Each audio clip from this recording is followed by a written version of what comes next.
Voice of Jammu Kashmir, میں ہوں مرزا شفیق، آپ کے ساتھ سچ کے ساتھ اور سچ بولنا، سچ سننا، سچ سن کر اس کے ساتھ استقامت کے ساتھ کھڑے رہنا ایک نہایت ہی خطرناک مسئلہ ہے. لیکن آج جو میرے ساتھ شخصیات ہیں انہوں نے سچ کی خاطر بہت قربانیاں دی، انہوں نے جلا وطنی اختیار کی، جلا وطنی مجبوراً اختیار کی، انہوں نے اپنے پیاروں کے جو میتیں تھیں ان کو کندھا بھی نہ دے سکے. یہ نہایت ہی ایک انسان کے لیے کھٹن اور نہایت ہی ناقابل برداشت صدمہ ہوتا ہے. لیکن جو میرے ساتھ مہمان ہیں ان شخصیات نے ایسا کر دکھایا 21ویں صدی میں.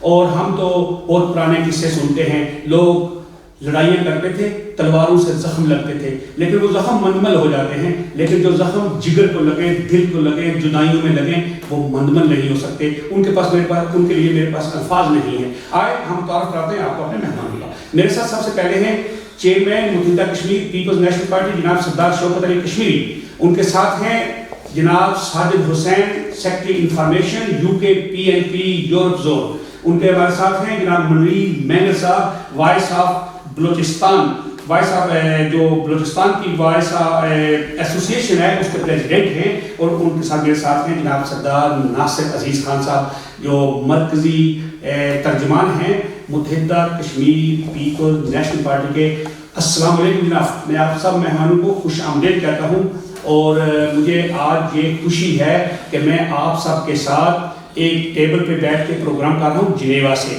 محترم ناظرین و سامعین، اب آپ چلتے ہیں اپنے پروگرام سچ کی طرف اور سچ کے ساتھ میرے چند سوالات ہوں گے مہمانوں کے ساتھ. میں اپنی ابتدا جو ہے جناب ناصر عزیز خان صاحب سے شروع کروں گا اور پھر میں آخر میں جو چیئرمین متحدہ کشمیر پیپلز نیشنل پارٹی جناب سردار شوکت علی کشمیری ہیں ان کے ساتھ بات کروں گا اور وہ گفتگو آپ کو دکھاؤں گا. السلام علیکم ناصر صاحب. وعلیکم السلام جناب. مجھے بڑی خوشی ہوئی آپ سے میں پروگرام کر رہے اور میرا اس طرح اکٹھے بیٹھ کے. تو آپ سے ایک سوال ہے، آپ سوئٹزرلینڈ میں رہ رہے ہیں، آپ UK PNP کو ریپرزینٹ کر رہے ہیں، آپ اقوام متحدہ کے اجلاسوں میں بھی جاتے ہیں، جو انسانی حقوق کے کمیشن ہے وہاں پہ بھی آپ کی بہت جو نمائندگی ہم نے ہمیشہ دیکھی ہے. تو آج جس کشمیر میں ہم رہ رہے ہیں جس کو آزاد کشمیر کہا جاتا ہے، اس کے بارے میں اس کی جو سیاست ہے، جو اس کی ہمارے ہینڈلر ہیں وہ تو بہت اور جگہ ہیں. آپ کیا سمجھتے ہیں کیا جو انسانی حقوق کی خلاف ورزیاں ہو رہی ہیں، جو ہماری وسائل، ہماری جو دوسری چیزوں کو استعمال کیا جا رہا ہے اور ہمارے اوپر ہمیں اس میں سے کچھ بھی نہیں مل رہا، اب کیا آپ کی کیا اسٹرگل ہے ان معاملات میں؟ آزاد کشمیر کی جو عوام کشمیری قوم ہے اس کے لیے جو آپ متحدہ ریاست چاہتے ہیں، متحدہ ریاست دیکھنا چاہتے ہیں. ہماری پارٹی جو ہے متحدہ کشمیر پیپلز نیشنل پارٹی، یہ ریاست جموں کشمیر کی وحدت کی بحالی کے لیے اور اسپیشلی جو پاکستانی آکوپائڈ کشمیر ہے تو اس میں جو زیادہ تر ہماری پارٹی کی آرگنائزیشن وہاں پہ ہے، ڈائسپورا میں ہے، گلگت بلتستان میں ہے. تو ہمارا یہ ہمیشہ سے یہ موقف رہا ہے کہ یہ متنازع ایریا ہے پوری state of Jammu and Kashmir, اور اسپیشلی جس کو آزاد کشمیر کا نام دیا گیا ہے. تو ہم نے ایک واضح موقف اختیار کیا کہ یہ برائے نام آزاد ہے. اس کی جو آزادی کا مطلب ہوتا ہے کہ آپ کے پاس آپ کے جو حقوق ہوں، آپ اپنے لوگوں کو حقوق دے پائیں، آپ کے پاس یہ صلاحیت ہو کہ آپ قانون سازی کر سکیں، آئین سازی میں آپ کا وہ کہیں آپ کی جو ریپریزنٹیشن ہو، فرض کیا جو انسٹیٹیوشنز ہیں، فار ایگزامپل پاکستان کی جو نیشنل اسمبلی ہے، سینٹ ہے، تو ہم لوگوں کی تو کوئی سے ہی نہیں ہے. انہوں نے ایک ڈمی سیٹ اپ بنایا ہوا ہے وہاں پہ جس کو آزاد کشمیر کہتے ہیں. لوگوں کو اور اسپیشلی کامن جو کشمیری ہیں ان کو بیفول کرنے کے لیے اور بلک کمیونٹی کی جو ڈائیورشن ہے، وہ اٹینشن ہے، اس کو ڈائیورٹ کرنے کے لیے کہ ہمارے یہاں تو بڑی جو ہے نا آزادی ہے تو آزاد کشمیر اس کو نام دے دیا. حالانکہ وہاں کے حالت یہ ہے کہ وہاں کا جو لوکل کشمیری ہے وہ پروموٹ ہو کے IG نہیں بن سکتا، چیف سیکرٹری نہیں بن سکتا. جتنے بھی کی پورٹ فولیوز ہیں وہ سارے موسٹلی پنجاب سے آتے ہیں، وہی ساری چیزوں کو کنٹرول کرتے ہیں. ہمارے جو قدرتی وسائل ہیں، جو دریا ہیں، جن پہ ڈیمز بنائے گئے ہیں، جو پانی ہے ان کو ہمیں استعمال کرنے کی اجازت نہیں ہے اریگیشن کے لیے. تو باقی تو یہ جو آتے ہیں دنیا میں وہ اپنے بیک ہوم نیوز پیپرز میں نیوز ایشو کرتے ہیں کہ ہمارے پرائم منسٹر گئے ہوئے تھے جنیوا میں انسانی حقوق کے اجلاس میں جا کے انہوں نے کشمیریوں کے مسائل کو اجاگر کیا، جس کو خود اپنے گھر میں کوئی عزت نہیں ہے، جو پروموٹ ہو کے چیف سیکرٹری نہیں بن سکتا تو وہ آ کے سری نگر کو لبریٹ اور وہاں کی حقوق کی بات کرتے ہیں۔ دوسرا یہ ہے کہ آپ دیکھیں 1947 سے لے کے 1988 تک اگر آپ مطلب سری نگر کا تقابل کریں اس ایریا سے، تو سری نگر کے اندر سنگل کوئی کشمیری ایسا نہیں ہے جو کہ کسی فورسز کے ہاتھوں اس کی کلنگ ہوئی ہو۔ یہ انہوں نے جب ملیٹنسی اسٹارٹ کی، مذہب کا کارڈ کو یوز کیا، وہاں پہ شروع میں تو آپ کو پتا ہے جو لوگ آئے تو انہوں نے کہا کہ جی ہم خود مختار کشمیر، تو جب انہوں نے دیکھا کہ شاید یہ کوئی حقیقی معنوں میں یہ سچ نہ ثابت ہو جائے تو انہوں نے مذہبی ایلیمنٹس کو وہاں پہ داخل کیا۔ انہوں نے ہر اس بندے کو جو پرو ڈیموکریٹک تھا، سیکولر تھا، پروگریسو تھا، چاہے وہ مسلم تھے چاہے وہ ہندو تھے، انہوں نے ان ڈسکریمنیشن سب کو ٹارگیٹ کیا۔ اور یہ دیکھیں کہ 1,00,000 کشمیری اپنی جانیں کھو بیٹھے، اور اس کے بعد وہ اس ایریے کا جو اسٹیٹس تھا ان کو جو آفر کی جاتی تھی کہ اسکائی از دا لیمٹ، کہ آپ کی جو بھی آپ مانگتے ہیں آزادی سے کم، جو بھی آپ وہ کرتے ہیں گریٹر اٹانومی آپ کو دیں گے، ہر طرح کے آپ کو حقوق دیں گے، تو ان کو اس میز پہ لا کے کھڑا کیا۔ آج فاروق صاحب ہو جائیں یا محبوبہ مفتی یا دوسرے، ٹھیک ہے، پھر انہوں نے پیس کا وہ جو ڈائلاگ شروع کیا ہے تو اچھی بات ہے، لیکن دیکھیں کہ یہ سب انہی کے کرتا تھا جو پہلی دفعہ اسٹیٹ آف جموں کشمیر میں انہی کی وجہ سے ہوئی 22 اکتوبر 1947 سے۔ اس کے بعد جو بھی ملیٹنسی اسٹارٹ ہوئی، جو بھی انہوں نے وہاں پہ آپریشنز وہ کیے، تو گلمرگ آپریشن گلمرگ ہو گیا، جبرالٹر ہو گیا، دوسرے سب میں انہوں نے کشمیریوں کا ایکسپلائٹ کیا ان کے مذہبی۔ وہ سوال شوکت کشمیری صاحب پاس لے کے جاؤں گا آخر میں، یہ جو آپ نے بتایا کہ چیف سیکرٹری ہمارا سیکرٹری نہیں بن سکتا، آئی جی ہمارا پولیس افیسر نہیں بن سکتا، بڑے بڑے قابل افیسر کشمیری، بڑے بڑے اعلیٰ پی ایچ ڈی کی اور پاکستان کے اندر اے ایس پی اور ڈی ایس پی لگا دیتے، وہاں سے اپنا ایس پی اٹھا کے وہاں پہ ڈی آئی جی آئی بناتے، لیکن یہ 74 کا معاہدہ اور 49 والا وہ کشمیری ٹیچر نے کیا تھا، کشمیری میں جو اس وقت کی جو قیادت تھی انہوں نے جا کے سائن کیے ہوئے۔ 74 والا معاہدہ کون سا؟ جو ایکٹ 74 جو ہے اس میں سے تو اس کی ہوتی ہے جس کی کوئی آواز ہو یا جس کے پاس کوئی رائٹس ہو، ان پہ تو ان کو تو ایک چیز بنا کے ہاتھ میں دے دی جاتی ہے کہ یہ ہے۔ جس طرح ابھی پاکستان کے وہ جو چیف منسٹر ہیں تو انہوں نے کہا جی بجٹ تو ہم نے دیکھا نہیں تھا، تو ہمیں تو تھوڑی دیر پہلے آ کے اس کی پرنٹنگ کاپیاں ملی، تو یہ ہر جگہ وہ یہی کر رہے ہیں۔ تو ان کے پاس یہ ہوتا ہے کہ اپنا ایجنڈا لا کے دے دیتے ہیں کہ یہ ہے، اس کو آپ کو ماننا ہے بھائی آدمی۔ تھینک یو ویری مچ۔ محترم ناظرین اور سامعین، آپ نے دیکھا کہ جہاں ناصر عزیز صاحب سے باتیں ہوئی ہیں اور میں ان کے جو کچھ سوالات ہیں وہ جواب جو ہے وہ میں ان کے chairman United Kashmir Peoples National Party جناب سردار شوکت علی کشمیری صاحب سے لوں گا۔ اب میں چلتا ہوں منیر مینگل صاحب کے پاس۔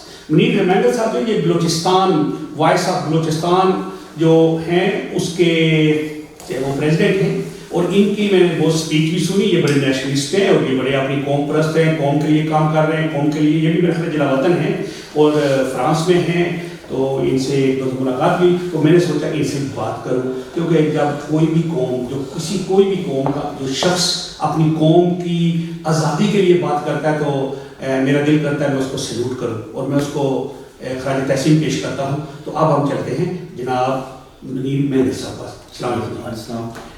مینگل صاحب بڑی مہربانی، آپ نے مجھے اپنے ٹائم دیا، وقت دیا۔ آپ کی میں مختلف ایکٹیویٹی جو دیکھتا بھی رہتا ہوں، سنتا بھی رہتا ہوں، لوگوں سے باتیں ہوئی ہیں۔ آپ بلوچستان کی جو تحریک ہے، آپ اصل اس کا جو نظریہ، جو آپ کا مقصد کیا ہے کہ آپ اپنے حقوق کی بات کر رہے ہیں، آپ حقوق لینا چاہتے ہیں، آپ اس ملک کے اندر رہتے ہوئے اپنے حقوق کا تحفظ چاہتے ہیں، کیا آپ کیا چاہتے ہیں؟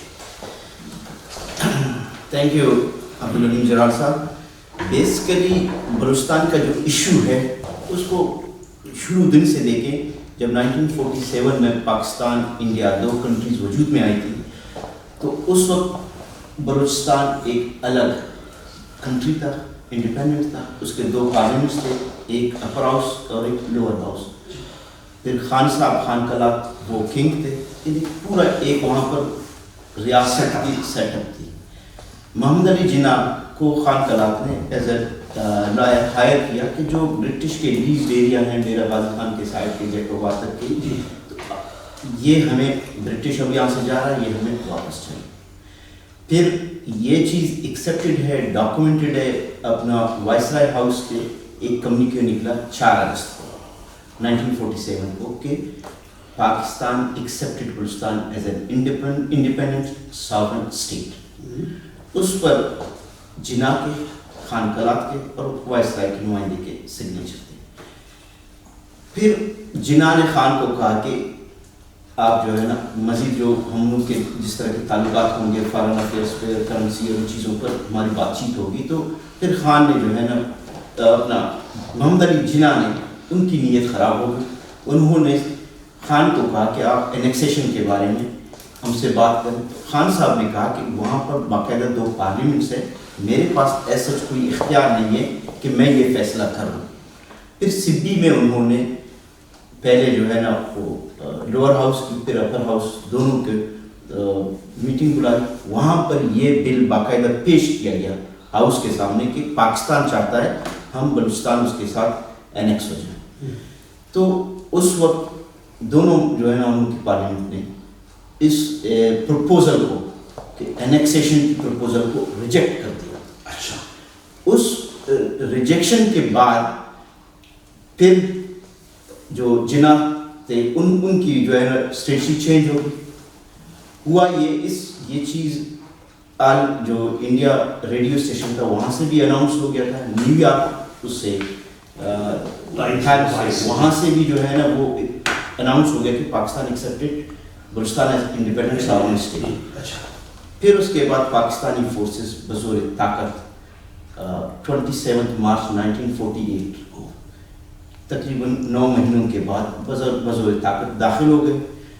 قلات پر فوج کشی کی گئی, خان قلات کو اریسٹ کیا, تھوڑے سے بلوچوں نے ریزسٹ کی.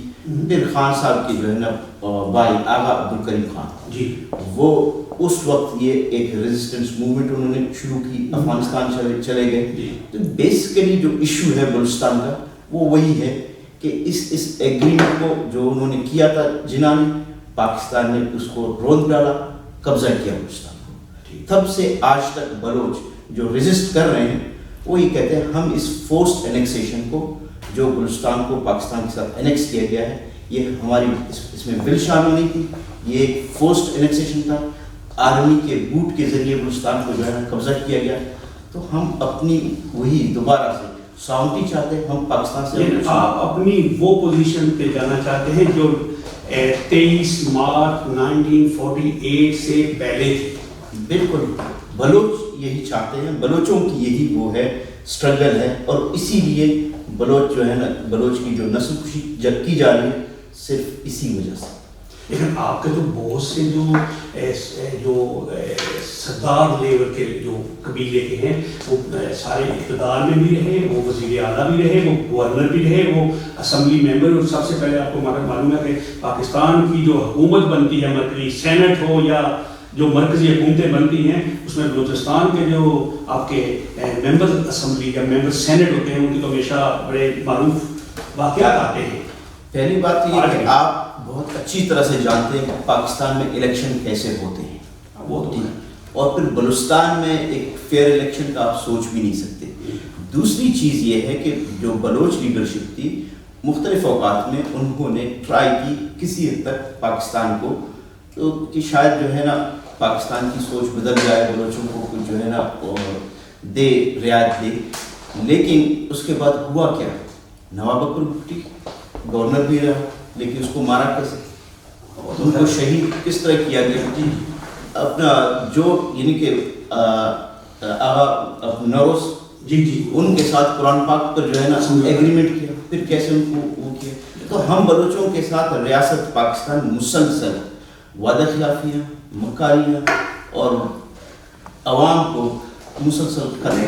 ریاست یہ کہتی ہے کہ بلوچستان میں ہمارے جو سیکورٹی ادارے ہیں ان پہ جب وہ ہمارے لوگ مرتے ہیں دھماکوں میں یا ان پہ فائرنگ ہوتی ہے, ہم اس کے ایکٹ میں ہم ایئر اٹیک بھی کرتے ہیں. کبھی پچھلے دن بھی ہو رہا تھا کہ ہم تو ان لوگوں کو مارے, بلوچوں کو تو نہیں مار رہے, کہتے جو ہمارے لوگوں کو مارتے ہیں. دیکھیں ایک تو ہے ریزسٹنس وہاں پر ہے, یہ ایک ریئل فیکٹ ہے کہ بلوچ ریزسٹ کر رہے ہیں. دوسری بات ہے کہ جہاں پر آپ سویلینس کو ڈسپیئر کر رہے ہو, ماس گریوز نکل رہی ہیں, ایک قبر سے 150 لاشیں نکل رہی ہیں,